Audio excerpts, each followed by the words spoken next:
back to my channel. Today we will discuss question 9 of exercise 12.2. Question is a block is made with silver wire in the form of a circle with diameter 35 mm. In the form of circle with diameter 35 millimeter. The wire is also used in making 5 diameters which divide the circle in 10 equal sectors as shown in the figure.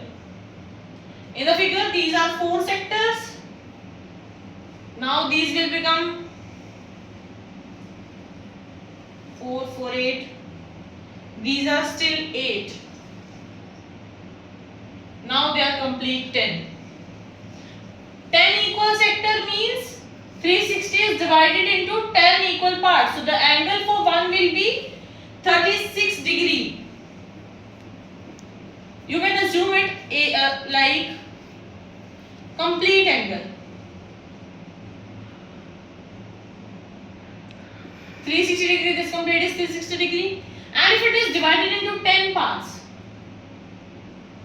divide in 10 parts, angle for one part,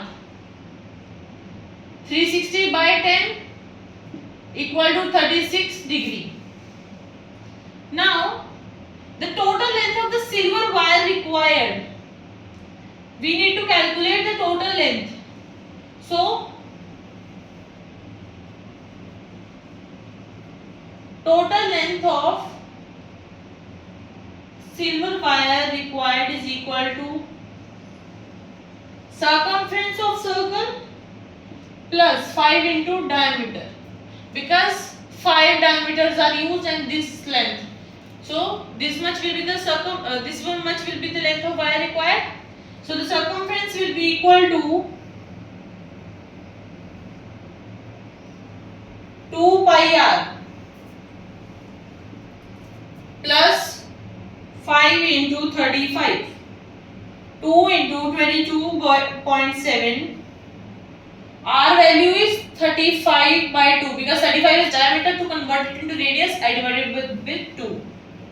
5 into 35. When you will solve this, you will get 285 mm. So this is the length of wire required. Now we need to calculate for the second part.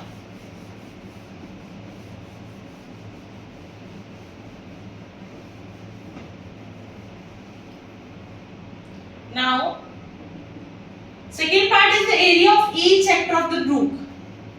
Means we need to calculate the area of one sector, because it is stated to calculate the area of only one sector. So angle we have already calculated 36 degree. Theta on 360 into pi r square. 36 upon 360 into pi value is 22 by 7 because it is not stated in the question. Radius is 35 by 2. This will be 10. This will be 5. This will be 2. 11. Now 11 into 35 upon 4. This will be 385 upon 4 mm square. So this will be the area of the sector. Area of means each this sector. So this is the second part. First part we have already covered. So this was question 9 of exercise 12.2. Thank you. That's all for today.